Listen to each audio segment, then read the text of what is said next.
Assalamualaikum warahmatullahi wabarakatuh.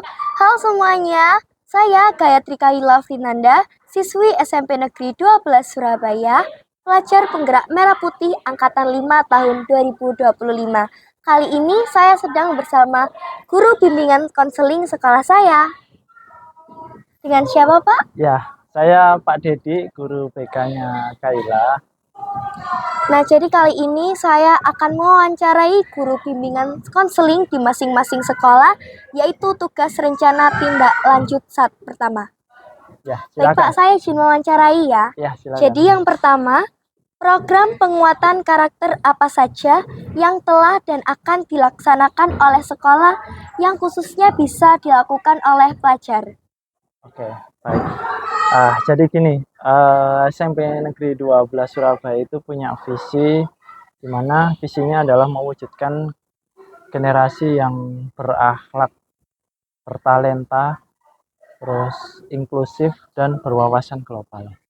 Salah satu visi itu adalah berakhlak. Jadi kami di SMP Negeri 12 menguatkan anak-anak yang memiliki prestasi atau talenta dan sebagainya itu harus berakhlak atau memiliki karakter yang bagus. Nah, di SMP Negeri 12 ini ada beberapa program yang tujuannya untuk menguatkan karakter itu. Salah satunya yaitu dimulai dari datang ya, anak mulai datang ke sekolah menginjakkan kakinya di SMP Negeri 12 itu sudah diajarkan yang pertama yaitu 5S. Jadi yang pertama, siswa ketika ketemu guru harus salam, sopan, kemudian sopan santun tadi ya, 5S itu harus dijalankan. Jadi setiap ketemu dengan Bapak Ibu guru harus menyapa, harus salam, harus salim. Itu salah satu karakter yang dibangun di SMP Negeri 12. Kemudian setelah itu sebelum memulai pembelajaran itu di SMP Negeri 12 Surabaya setiap harinya punya program yang berbeda-beda. Seperti contoh di hari Senin, anak-anak diwajibkan mengikuti upacara yang itu rutin dilaksanakan setiap minggunya. Hari Selasa dan Rabu itu ada yang namanya KKS, yaitu kajian kitab suci.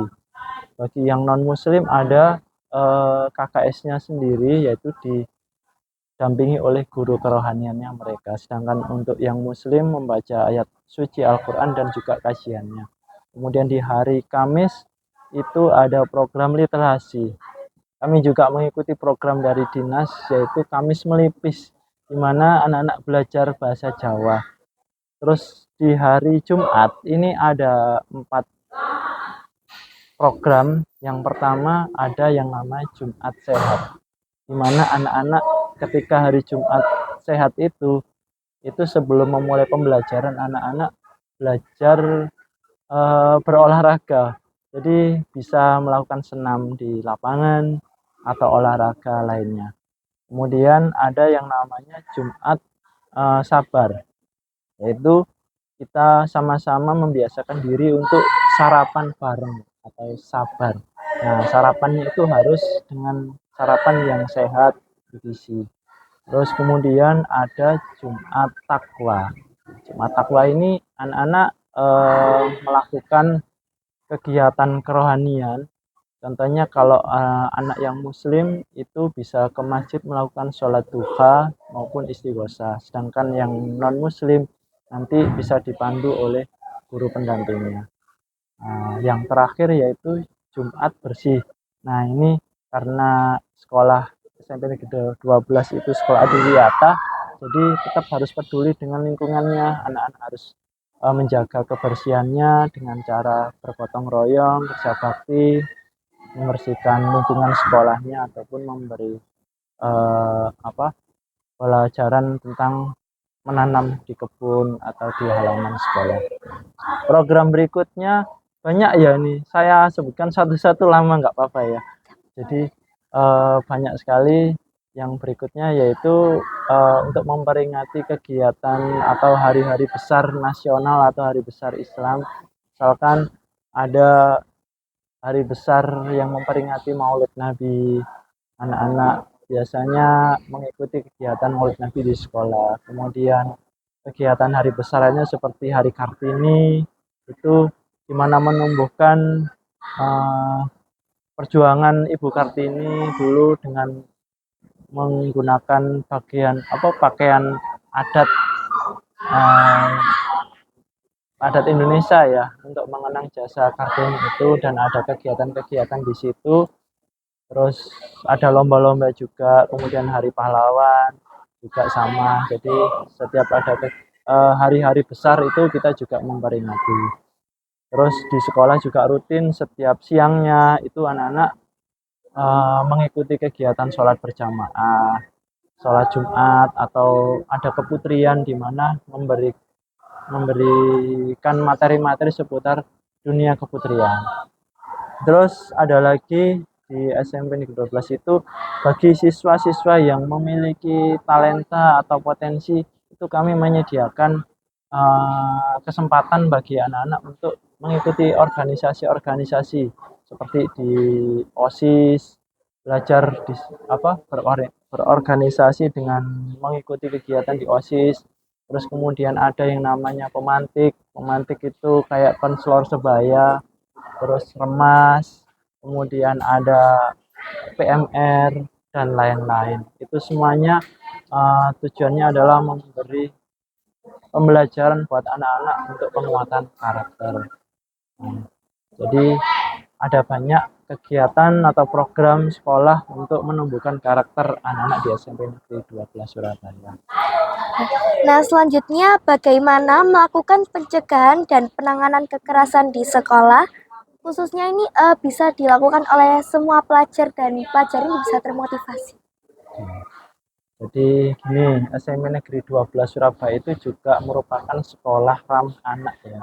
Kemarin kita sempat melakukan deklarasi yang itu memang berkelanjutan. Kemarin kita mendeklarasikan bahwa SMP Negeri 12 adalah sekolah ramah anak. Di mana sekolah ramah anak itu berarti semua anak yang sekolah di sini harus eh, dapat perlakuan yang nyaman, yang aman, sehingga bisa belajar dengan tenang. Nah, salah satunya adalah dengan menghargai hak mereka, yaitu hak perlindungan. Nah, ini penting karena kalau anak-anak tidak dapat perlindungan, itu belajarnya kurang nyaman dan tidak tenang. Makanya perlu kita mendapatkan hak perlindungan itu, terutama anak-anak ini. Nah, jadi ketika ada permasalahan seperti kekerasan atau apa, itu ada penanganan atau mekanisme sehingga ketika terjadi permasalahan itu memudahkan siswa untuk melapor. Jadi ketika terjadi kekerasan atau apa, itu harus bagaimana? Apakah dibiarkan atau ada cara untuk melapor?